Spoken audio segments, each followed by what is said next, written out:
Magluluto tayo ng ulam. Sundan nyo ako hanggang dulo kung ano ang lulutuin ko. Ipiprito muna natin din yung carrots.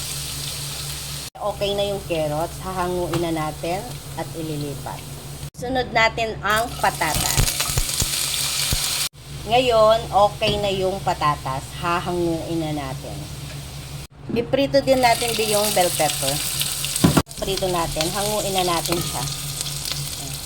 Gigisan tayo ng sibuyas.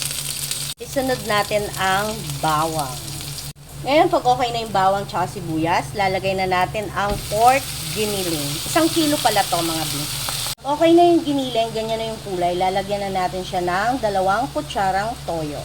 Tapos, 2 kutsarang oyster sauce. Tapos, lalagyan natin siya ng pepper. Lalagay na natin ang tomato sauce, yung maliit na pack lang to be. Magbili na lang kayo kung kulang pa, dagdagan nyo na lang.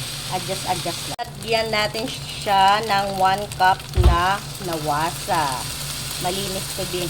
Lalagyan natin siya ng konting asukal, mga 1 kutsara, pang balanse ng lasa. Yung sabaw, lalagay na natin yung patatas, carrots, at ang green peas. 1 lata lang to. Para maghalo sila. Okay na, malapit na maluto, lalagyan na natin ang bell pepper. Pang pinali, ang panauhing pangdangal, ang itlog pugo.